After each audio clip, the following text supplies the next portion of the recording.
This will be recorded. We started the recording, and this will be archived and available on our YouTube channel in a few days. So if you care to share this with some of your colleagues, you can do so. And we will go ahead and get started. So my name is Melissa Finkel. That's me in the top left. And I am an education specialist here at the Maryland Department of Education. I work on assessment. I work on formative assessment, all types of assessment. And so I have been working on the FAME program, or Formative Assessment for Maryland Educators, for the past 2 years or so. I'm going to go ahead and let our other panelists share who they are. So Mary Lee and Crystal. Yeah, my name is Mary Lee Sadler, and I am the content specialist for middle school math in Charles County. And I'm Crystal Davis. I'm an instructional resource teacher at Benjamin Stoddard Middle School in Charles County. And Sean? And I am Sean Parks. I'm an English language arts teacher. I teach 8th grade at Lockerman Middle School in Caroline County. Wonderful. So we will go ahead and just do a little bit of housekeeping. If you have a question, please go ahead and share it in the chat box. It's a lot easier to monitor than the Q&A. At the end, we'll be sure that all of our questions are answered. We'll try to maintain a chat dialogue. However, it is very difficult to do two things at once, as simple as that sounds. And so we will make sure that we get to them at the end if we do not address them during the discussion itself. So we'll give time at the end. And our contact information is also available at the end as well. So just to start with, we frame the whole conversation of learning progressions in terms of the entire formative assessment process. Here in Maryland, we define formative assessment not as a noun, but as a verb. So it's a process, not an event. And formative assessment is a process used by teachers and students during instruction. The purpose is to provide feedback to teachers and students to adjust ongoing teaching and learning and to improve students' achievement of intended instructional outcomes. And so you'll see a lot of these elements highlighted in our conversation about learning progressions. They are used during instruction. The goal is to provide feedback to teachers and students so that they can adjust ongoing teaching and learning. And they are intended for intended instructional outcomes, so there's a lot of planning and backwards planning that goes into this work as well. And these wonderful acronyms here for you. The FASTCAS is a state consortium that we are part of. It's formative assessment for students and teachers. And all of these wonderful national organizations agree that the definition of formative assessment is that of a process, not a tool, task, item, or test. So feel free to correct people if they use it incorrectly. So learning progressions may be a completely new concept to you. They may be something that you are used to already, but we can confirm that they are wonderful guides and they are not going away. So learning progressions, we have a couple quotes up here, but it's really sequence building blocks. It's supposed to give the teachers and the students an idea of where a student is in their learning and what those necessary next steps are to get them to the next level. So you'll hear a discussion of things like levels or ratings or numbers, or and the language is really very fluid, and the terminology is very fluid as well, but you'll see most of the time there are 4 levels, and we'll get a little bit more into that. So the goals of learning progressions, and you see an example here. This example is also up on our blog. This was created by Jill Fowler of Washington County Public Schools for use in a formative assessment course that she is doing. And so she created a learning progression for her students, her adult learners, about formative assessment. And so learning progressions, they should create a pathway for learning. It's almost like a roadmap. They target the assessments and feedback. They help students and teachers, and at the lower levels, parents as well, answer the question, what do I do with this data? So a student or a teacher gets data back from some sort of assessment, whether it's project-based or a quiz, and they know what to do next, and they can see those missing building blocks. And you see right there It's very explicit. It's an I can statement, and there are all those sub-skills and subsets there that are very clearly articulated. They should provide a description of learning in each category. So whatever the focus is, they should be detailed enough to map out opportunities for students to elicit evidence. However, as with any other part of the formative assessment process or the feedback process, too much information can be overwhelming. So it needs to be something, it needs to be enough information so that teachers and students can quickly identify where students are and how to move to the next level, but not so much that it's overwhelming and daunting. And Sean will talk a little bit about that. And it's really supposed to support students for them to take their next steps in learning. We're really looking at a shift to student empowerment, student ownership of their learning, where they are deeply involved in this process, and they are the ones articulating what they need to do to move forward. And so overall, they break down a larger goal into smaller sub-goals. And so you see an example here. This is one of our samples through our formative assessment course that is also on the blog. We have this big overarching idea, and this is, I believe, 4th grade math. And getting down a little deeper into it, they're unit learning goals. They have 2 unit learning goals. And at the proficient level, which is level 3, you know, it's really understanding and they've achieved that skill. You see what those actions are that the students can actually do. They can find those equivalent fractions. They can show that multiplying. All of these different steps, they're very explicit and detailed, and these are student-facing. So this one is a little bit more for the teacher, but this would be given to the student in student-friendly language, so they can actually look at it themselves and determine where they are. So we're going to go into Charles County, the central office and school perspective with Mary Lee and Crystal. And I will go ahead and hand it over to them. Okay, so when we were first introduced to the idea of learning progressions through FAME, Crystal Davis at Stoddard Middle School took a lead in the county on participation in FAME and invited me to attend one of the FAME meetings, and the topic that day was on learning progressions, and it was one of those aha moments for me as a content specialist and as an educator, what the power of the tool of learning progression. So we went about trying to figure out how we could use learning progressions as a tool for teachers. So we started with asking the question of what would be our goal.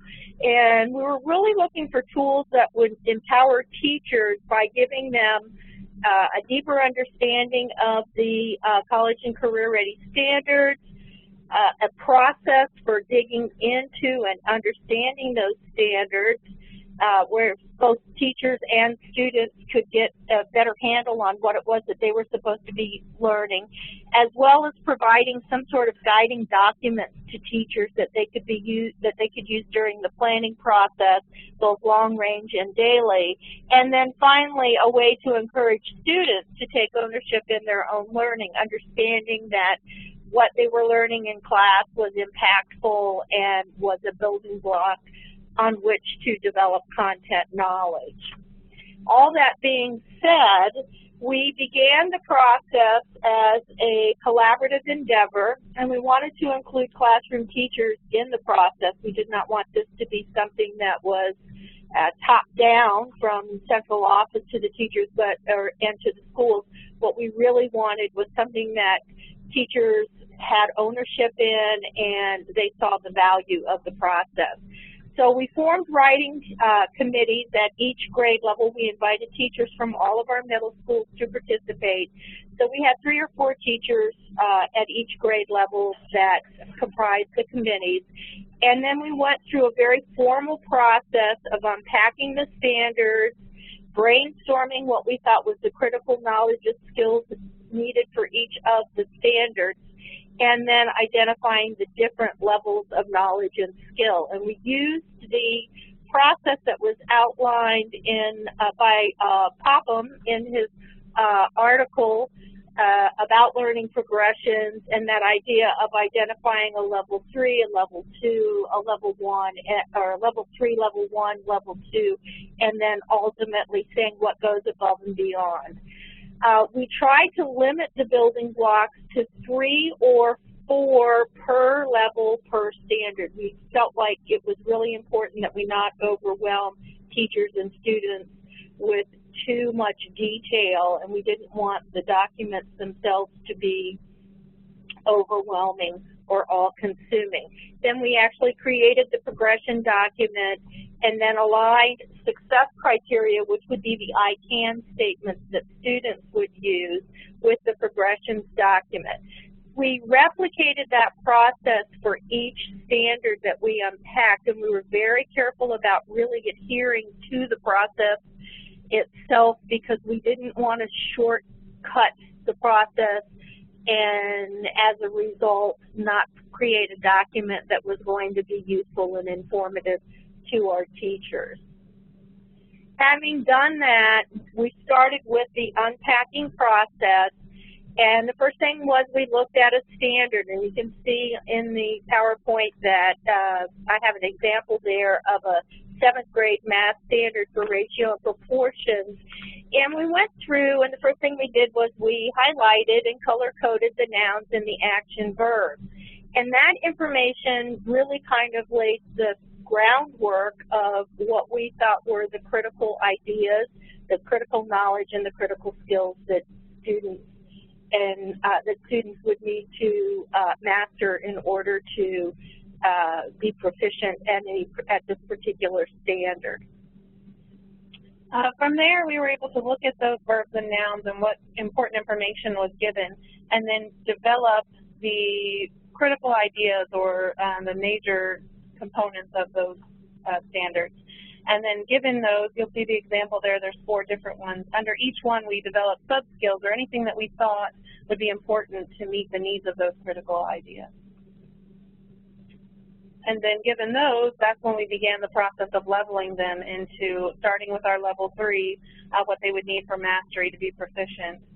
And we color-coded them as we went through so that we would know where we felt each one would lay, ultimately ending with level 4 content.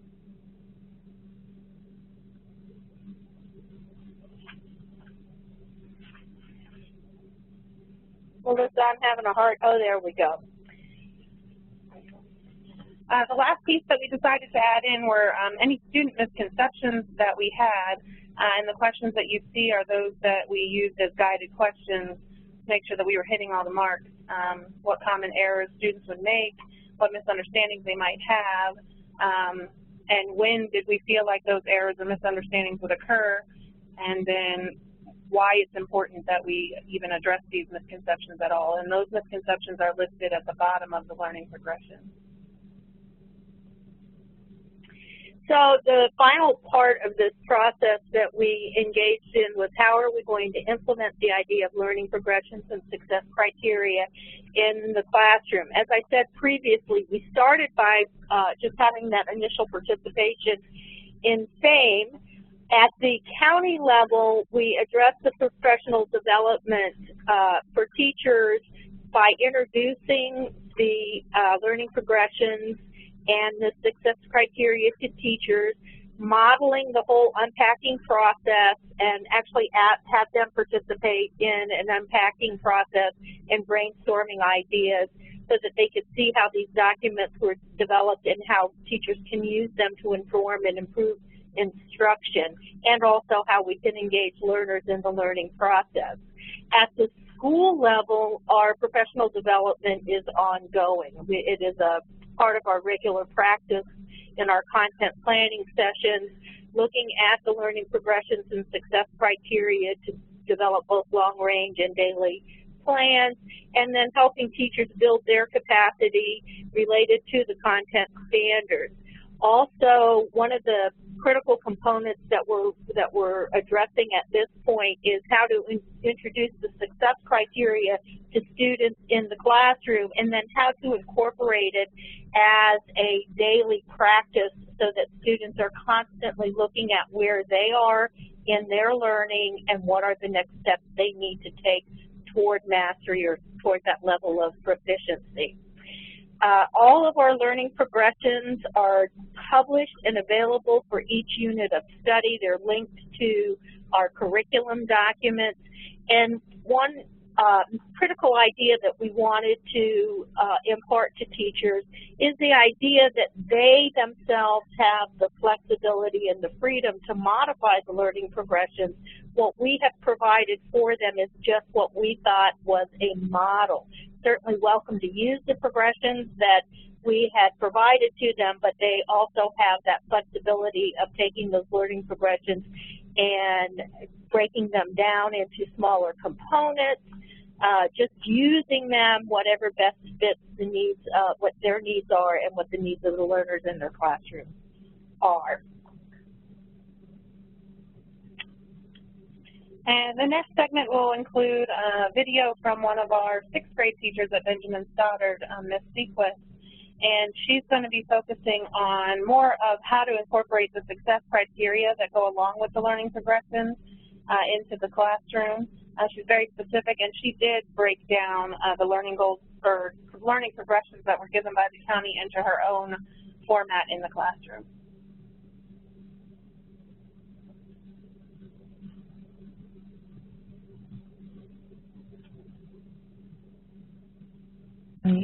Sorry, I'm going to go ahead and play this video. Please let me know in the chat box if you cannot see or hear it. I also heard a question, are the learning progressions available? And Mary Lee and Crystal can talk about that in a little bit.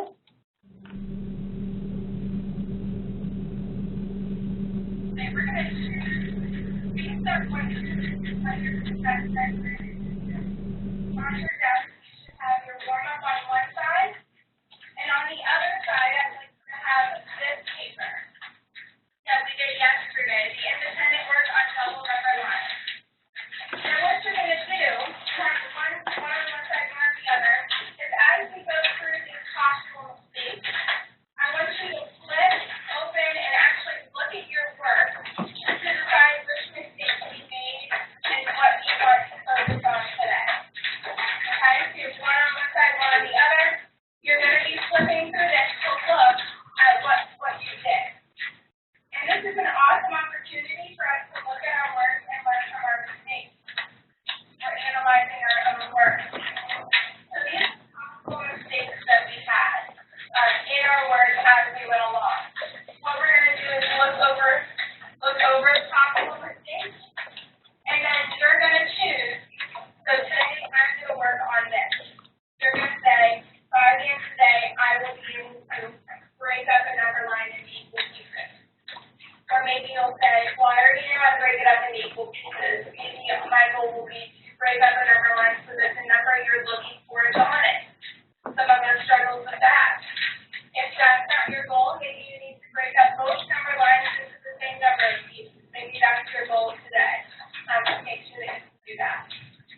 like you to answer that to tell me what you chose to focus on. Were you successful in that? Did you meet your goal for yourself?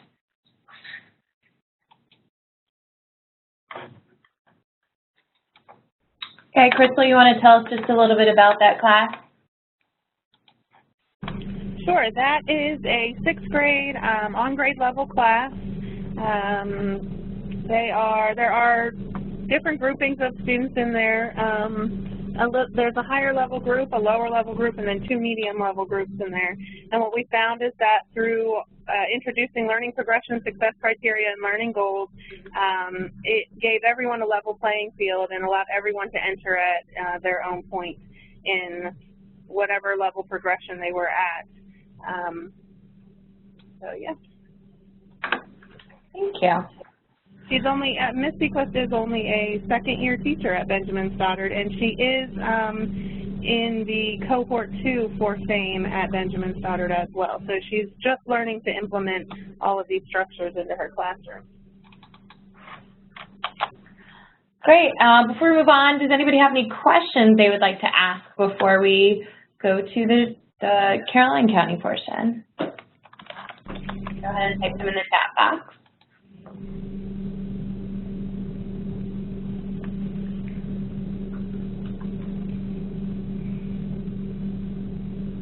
Using my appropriate wait time. Okay, we will move on. If there are any questions, we'll come back.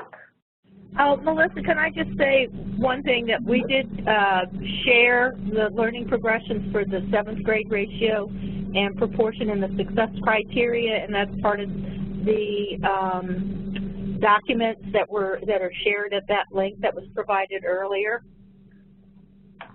Right, so all of the ones that they discussed are on that blog link again, and I'll make sure it's sent out afterwards as well. Thank you for reminding me, Mary Lee. All right, I'm going to go ahead and pass the baton over to Sean. Great. Okay, fabulous. I'm coming at this from a little bit different angle. So I've been in the classroom now for 24 years, and so what I'm going to share with you are some things that I have done, kind of how we got started in my classroom. Just to give you a little background, I teach in an inclusion classroom with a special educator, and we are primarily homogeneously grouped, so I would say that the majority of my students do not read on grade level, although this year we've got a few more students who have been incorporated who are more of middle level learners at the English language arts level. So that just gives you a perspective of where I'm coming from with this. So the way that I got started with progressive levels actually started last fall.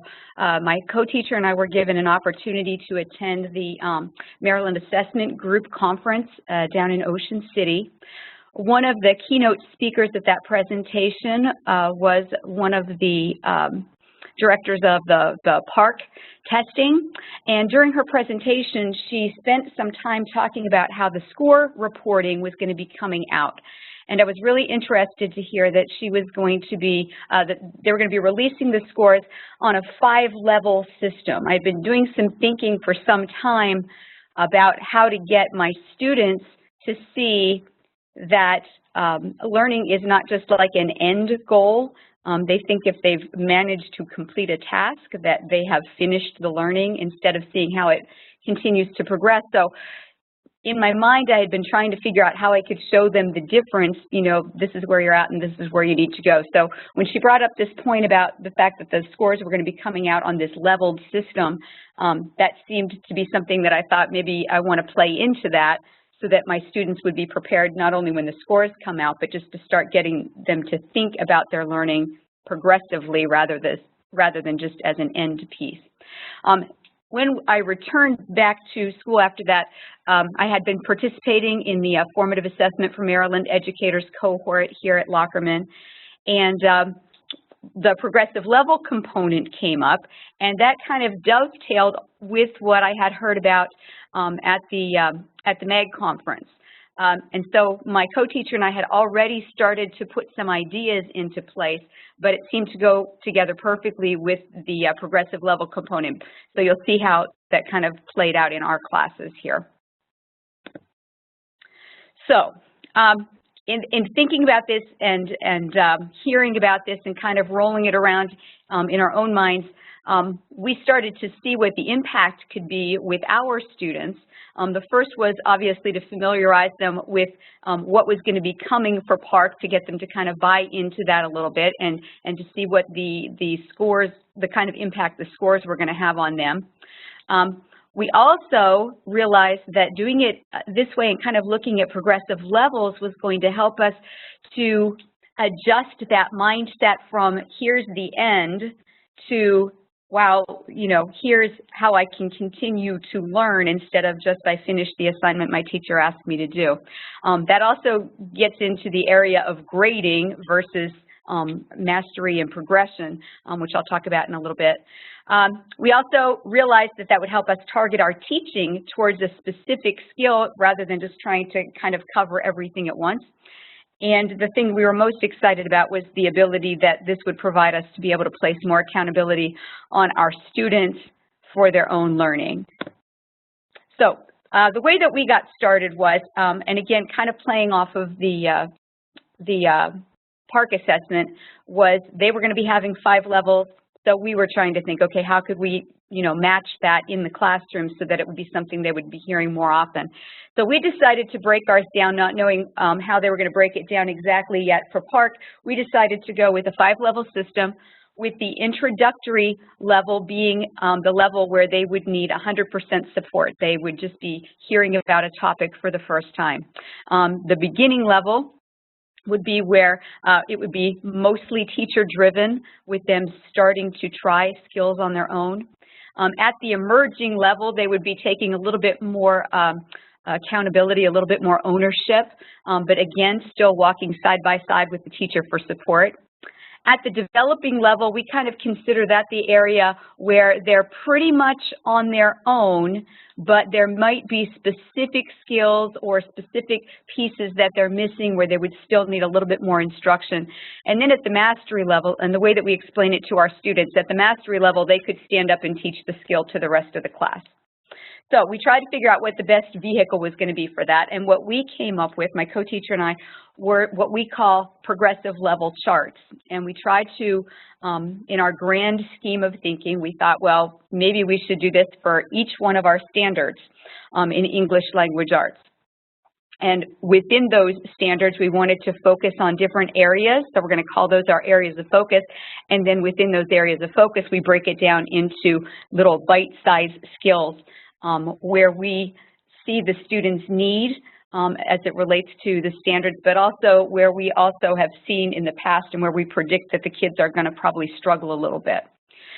So we deconstructed the skills by looking at the curriculum expectations, anticipating those pitfalls that I just mentioned, and then also trying to put all of that into student-friendly language, because what we really hoped we would get to is a point where the students would be using these charts, and it wouldn't just be for us, but we would actually put them in the hands of the students. So this is not a simplified, you know, easy little thing that you're going to hand to the students, but this is what we've come up with. And we have these completed now, not for all of our standards because they're time-consuming to put together, but this is what we have started. We started to implement them last year, and as we go through, we try to add them and adjust them. So if you can kind of take a look here, you can see that at the very top, we've got the 5 levels, and then in boldface, those are the areas of focus for that particular progressive level. So what you're looking at here is a progressive level for literary text. And so our areas of focus for literary text are, whoops, I'm looking at the wrong one, are literary elements would be the first area of focus. The historical context, because that's something that our students completely skip over. We need them to consider when that piece was written. Then we get down to text structure, and then author's craft. And within each one of those, which you can't see on the screen, but those are each broken down into bulleted items, and those each indicate specific skills. So for example, on level 4 for text structure, the bullet says, that's the I can statement. The student can identify the author's use of flashback, foreshadowing, or symbolism, just to give you an idea what that looks like close up. So once we started to create these progressive levels, we needed to figure out a way to introduce them to students, because as you can see, they're kind of overwhelming. There's a lot of text on that page. It's kind of small. So what we did before we even put the charts in the student's hand, we did a little activity for them to kind of take apart some things that they would understand what levels are. So we started like with a baseball example. And we had them take T-ball, Little League, varsity baseball, farm team baseball, and professional baseball. We gave them those 5 cards, and they had to figure out where they would level those. What would be the first thing that a person would do, and what would be, the end result. And then we gave them some questions to consider. How are they different? What are the benefits at each one? And how do you get from one level to the other? So that seemed to be a pretty concrete way to get them to understand that their learning isn't just about what we're doing in class today, but how is it helping them grow towards mastery. Then we kind of had them have the same discussion, talking about English language arts. What do they think the levels are there? And tried to get them to see that at the end of the year, we would like to see that they have gained enough skills in 8th grade that would put them on track for the college and career readiness, so that we're, kind of using the language that they're hearing that goes along with our curriculum as well. And then what we did was we introduced them to the first progressive level. And our first progressive level there, I put 100 Book Challenge. I'm not sure if you're familiar with it, but 100 Book Challenge is a reading intervention program that scaffolds the reading based on a child's skill. So that was a reading program that we had already implemented. We were using it in our classroom. It was pretty clear to see how a student moves from one level to the next.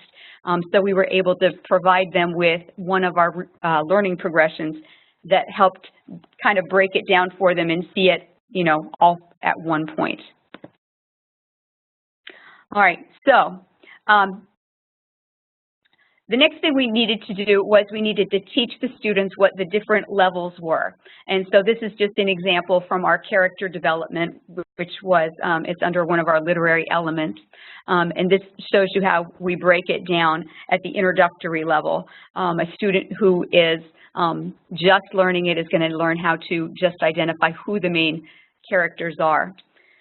By beginning instruction this way, the students were able to see, it was encouraging because a lot of them were like, well, I've been identifying main characters since I was in 2nd grade, so that they could see, okay, well, I'm a little bit further along on the line. So it was empowering, especially to my students who usually feel like they are way behind because of their reading. They kind of identify themselves as being kind of non-learners or slow learners, so this was encouraging to them. This also helped us because when we break it down, instead of handing them that whole chart, we can also go across from level 1 to 5 in a particular skill, and it helps direct our instruction a little bit. We, in fact, just did a lesson on this character development back in the fall, and each day we were able to ratchet it up a little bit more. So when we started at level 2 and taught them how to describe the characteristics, then the next day we taught them how to explain how those characteristics impacted the character's actions and dialogue, and then we, ratcheted up even more the next day. Interesting, with this particular lesson that we did, when we got to the end of the week, just like I heard the ladies from Charles County say, and on that little video, the students got to do a writing and they were able to choose which level they thought best addressed where they were in their learning, even though we had been through. So each of them had been introduced to all the levels, but they had an opportunity to choose within their writing which level they thought they would be able to address. And so that was, it was encouraging to see so many of them choose level 4. And we even had a couple of students, even though we didn't talk about level 5, that wanted to challenge themselves and push themselves to level 5, so that was exciting. So one of the things that I love about it, and I think my favorite part about the implementation of using progressive levels in my own classroom, is starting to see that shift to the students taking accountability for their own learning. And so we do that a lot of different ways. We do a lot with feedback. Our students probably at least once a week, if not more, do some kind of self-reflection on what level they moved themselves to from the beginning of the period to the end of the period for a particular skill. Just yesterday, they had to identify their own goal based on one of the learning progressions that we have. So they chose their goal at the beginning of the class.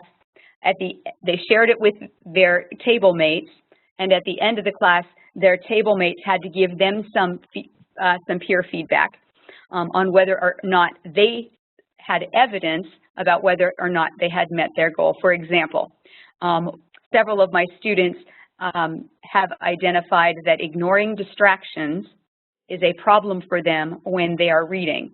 And so they set a goal for themselves to ignore distractions. That's at a level 1 skill.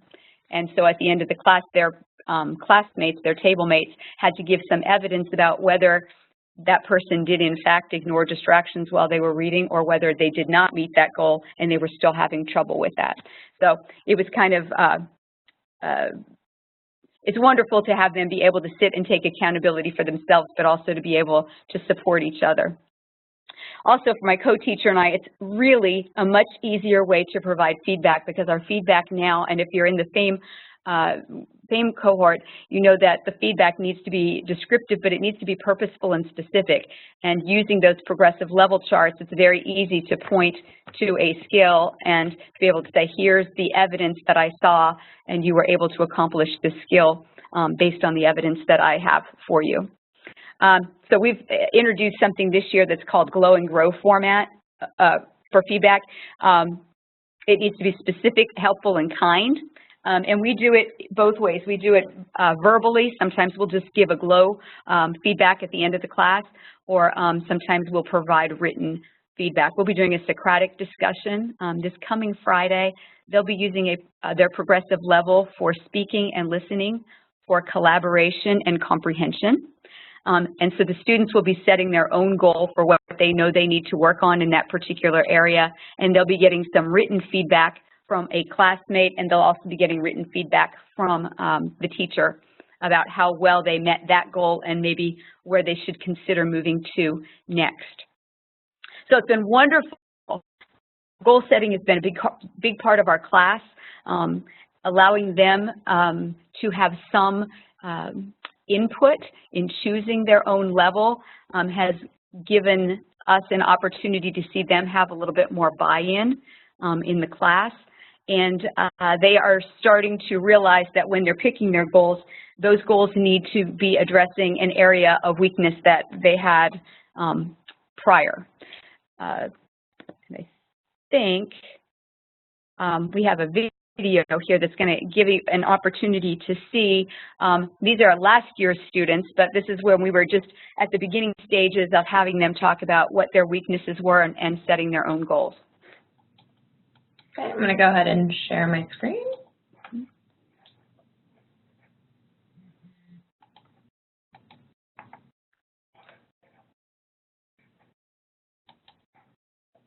Yes. When we put together the goal and reflection sheet for their discussion today, we wanted them to be able to focus on one goal. The progressive levels sheet is overwhelming when you look at all of it. So we break it down into different areas, and we want them to not feel so overwhelmed. I've got to do these 27 things on this piece of paper.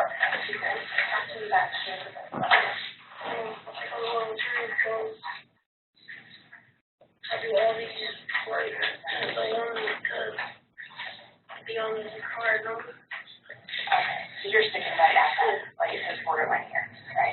And you're keeping right up with it. So you're thinking with the next meeting, the students have to 4. I do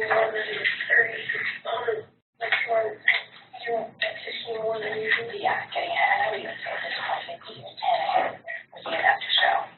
Okay. I know I want to do steps in all this evening. Yes.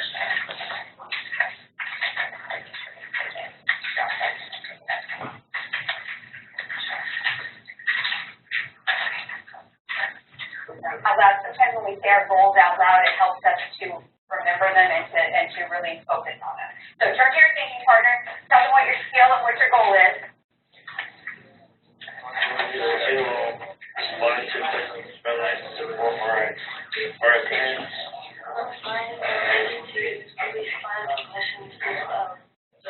My goal is to we already know analysis. But mine, skill I have chosen for my goal is to connect and support ideas with evidence. And I will achieve this skill at a level 5. Okay. And I changed my number 4 because on number 4 it says that I will respond to questions relevant, and I responded to some questions and some in good quality for the questions he answered. I said that I discussed ideas, not opinions, below 3 because last time I did it, I discussed opinions and not ideas below 3. Yeah. The first time on their progressive levels, I think, I don't remember now, but I think that speaking listening was the first progressive level we used with them. And we were still trying to decide exactly how we were going to score these things and how we were going to use them. So we took each of their charts from them, and here we are with all these 19 charts trying to go through, and we're digging through, looking at all of these charts and trying to, mark each student as they're speaking during this discussion, and then we're going to the next kid because now the next kid is talking, But it was kind of, I think it was good for this reflection form, because most of them had their marked up sheet that we used for that first discussion. So they could see, okay, I did some level 1 things here, I did some level 3 things here. And I think it's really important that they see that not all of their skills are level 1 skills. It's just that whatever their lowest skill level is, they're stuck there until they move that last piece up to the next level. And so I think that probably helped them today in their goal setting if they were referring back to it. And, not all of them will, but.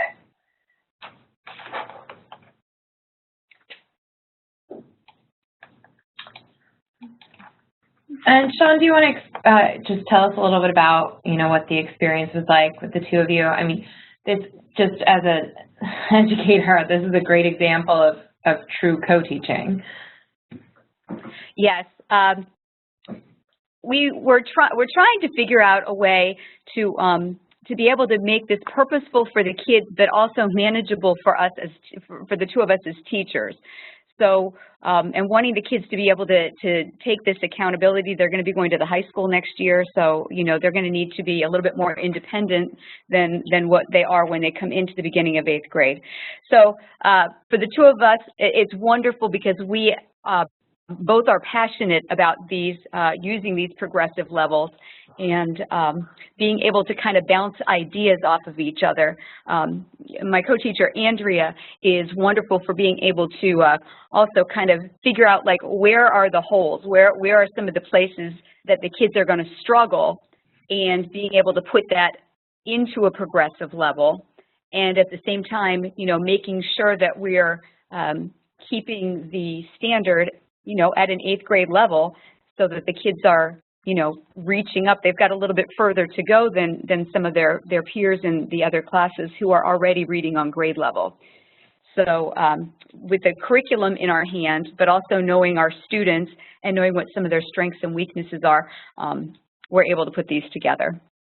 Now, having said that, and they're very fluid. We're using some of the progressive levels that we came up with last year and finding that this year's students don't have the same kind of pitfalls, but they may be weak in another area that we hadn't addressed. So we're finding that we're tweaking these, even as we go through this school year. As we are using these, what we're finding is that this is just a little chart that I came up with. The students will set their goals. they'll do whatever kind of activity it is, or project, or task that we give them. They go back to their progressive level chart. They figure out, okay, how did I do with my speaking and listening? Was I prepared for my discussion? They get that descriptive feedback, and then it allows them to set the next goal. In some areas, they realize that they need some more instruction, so we're able to either, pull out a couple of kids and do a little mini lesson with them, or we're able to work with other students. We may just be able to go and, answer a quick question for them. They're ready to move on. Or in some instances, we realize that the whole class is stuck on a particular skill, and we can give instruction, and so it kind of just keeps, it just keeps rotating. But that goal setting really has been key in this, and using those progressive level charts just leads them directly into, which goal they should be working on. So what we've ended up doing this year, which is really exciting, again, we've done the 100 Book Challenge, so if any of you are familiar with that program through the Reading Company, it's very heavy in one-on-one conferencing with the teacher.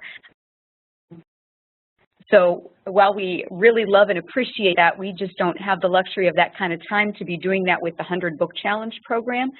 So what we've decided to do, we've decided to implement conferencing by using the progressive levels instead. We're also asking that the students initiate their own conferencing. We've just started this in the second marking term this year. And so as the student figures out what level they are for a particular standard, they sign up on our chart here and let us know they're ready to have a conference. We try to conference every day, sometimes for 15 minutes. Sometimes if they've got more of an independent task they're working on, we can conference a little bit longer. But they have to come prepared. We've created a little pre-conference planner to help them organize their ideas. And as they sit with us, and I tend to most of these conferences, they'll sit right next to me with their progressive level folder, and they'll say, Mrs. Parks, I think I'm a level 2, and here's why. And they'll go down through those skills, and realizing that wherever their lowest skill is, just like Andrea said in that video, that really is what their level is until they master it. It's a little bit different than a rubric. In a rubric, you'd kind of average it out, but for these levels, in order for them to consider themselves a level 2 for comprehending literary text, they really have to have mastered all of the level 1 skills.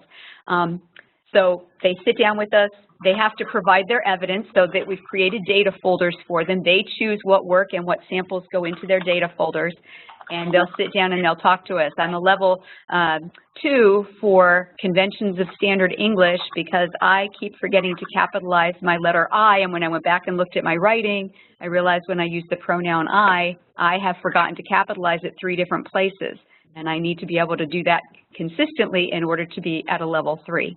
So those are the kinds of conversations. So it's a lot less of us talking and a lot more of the students thinking more meaningfully about the work that they're doing. And now that we've been through it for a term, they're actually starting to think while they're doing their work, wait a second, I want to do this to the best of my ability because I might need to use this as evidence the next time I need to conference with my teacher. So that's kind of exciting. It's also, for an English language arts teacher, anytime we can talk about evidence is going to help them, because so much of what they're going to be held accountable for is the evidence that they're able to provide in their speaking and also in their writing. The other thing that we do at these conferences is we confirm their level, and we actually add it into the grade book. This has its own area of kind of craziness. In our own way, we would love to see our grades move from a letter grade to a standards-based grade. This is what I can accomplish, and this is what I'm working on. But we know that that is a big, lofty goal. So we have figured out a way to put these levels into grade so that the parents can see that It's Dawn, not about sorry, the grade, can you just it's repeat about that? what level. Oh, sure. You just cut out a little bit. Sorry about that. I said what we're trying to do is change the mindset from what grade does my kid have to what skills has my child mastered and what do they still need to know.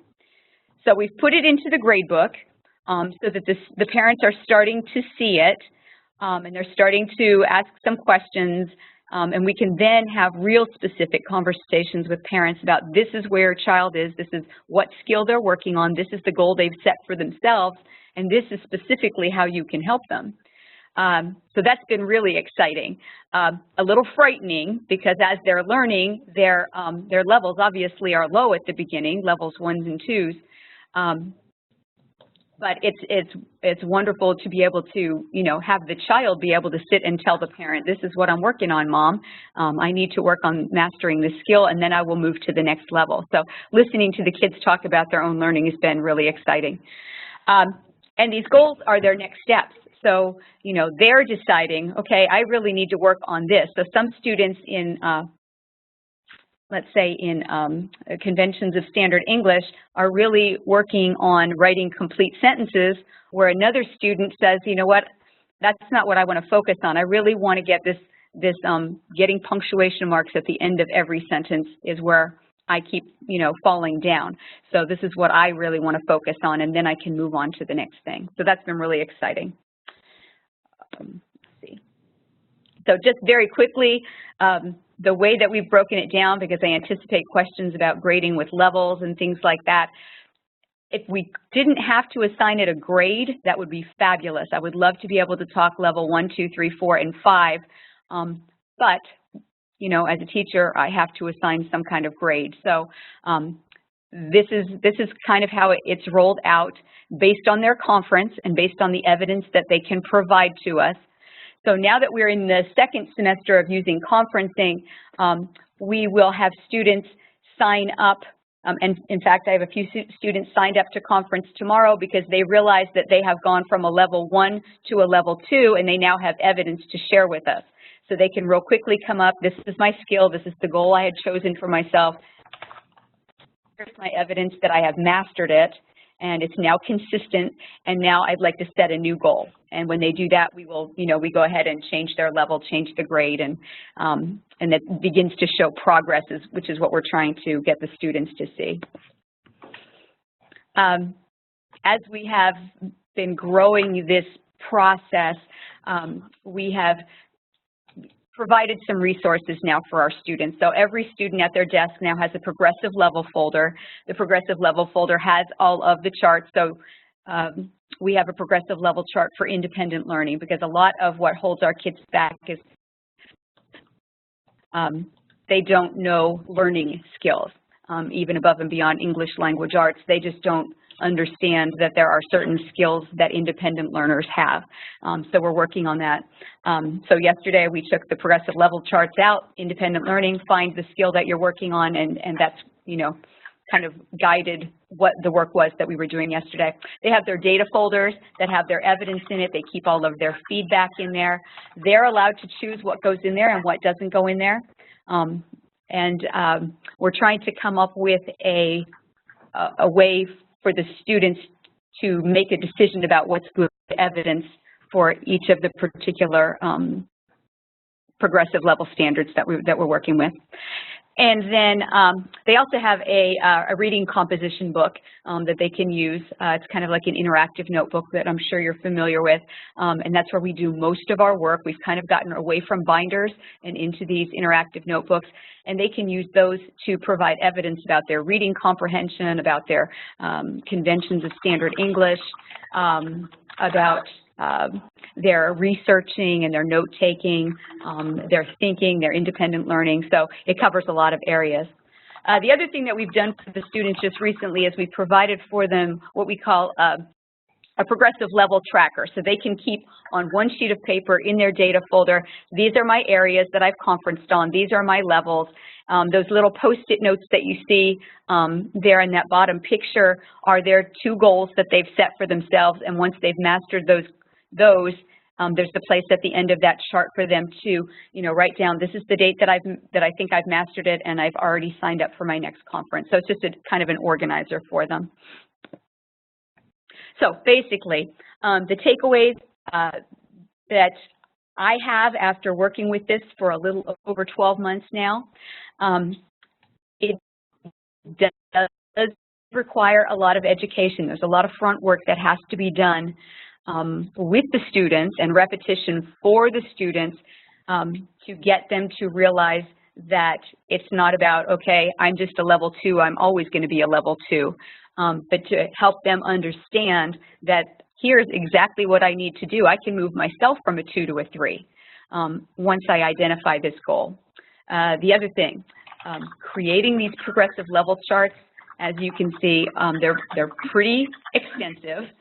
It's quite time consuming, but something that's happened just in the past week since I had finished putting this part of the PowerPoint together was last Friday, we actually had our students create their own progressive level chart for poetry. We had just introduced 2 poems to them. We came back, we spent Friday, we asked them what they thought they should be able to do at a level 5, all by themselves, what a level 1 person would be able to do, and then, we kind of broke it down.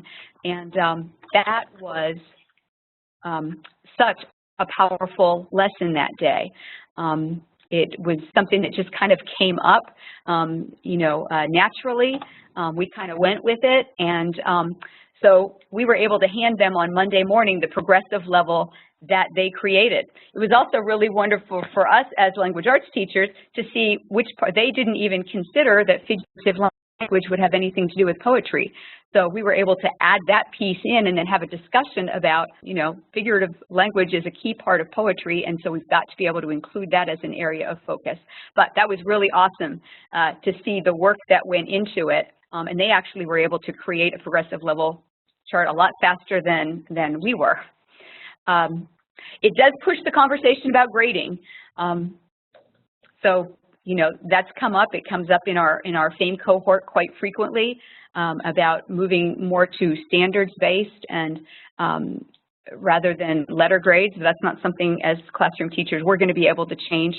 But it does make the conferencing easier. It's wonderful to be able to pull out a progressive level chart and a child's data folder in their progressive level tracker and say, look, this is where your child is, this is where they think they are, this is what they're working on, and this is how they're going to move themselves to the next level. So this is, the skills specifically that they're learning and where we would like to see them by the end of the year. It requires students to talk about their own learning and how they learn, and developing a vocabulary for talking about how they learn, which is so important and something that they are not comfortable with, especially at the beginning of the year. And now as we walk around and listen to them talking about, well, I was a level 2 at this, but this was the skill I was working on, it's kind of exciting. And as teachers, it really helps direct our level of our area of instruction. Instead of just, teaching a lesson about setting, we can be really pinpoint what is the problem they're having with setting. And it probably has to do something with being able to put a story into the historical context or the social context of the time. So it really helps focus a specific lesson rather than just being kind of generic and hoping that they all kind of get at least part of it.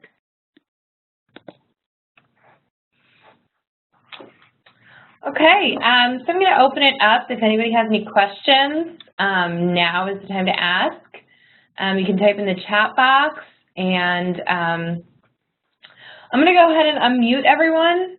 I repeat, I'm going to go ahead and unmute everyone, which means that if you have a million other things going on in the background, you might want to mute yourself as soon as I do that. But if you have any questions, now is the time to ask. You can contact me via email. Yeah, I just didn't. There we go. Does your math team use the level process at your school? Yes, we do use it at our school. We have professional development to train the teachers on how they were created if they weren't part of the collaborative team. And that way from there, Oops, sorry. Keep going, Crystal, sorry. Okay, that's okay. They're able to modify and alter what the county has given us to meet the needs of their students and their needs in their classroom. So they are used by the teachers at the school level, and each teacher utilizes them a little bit differently.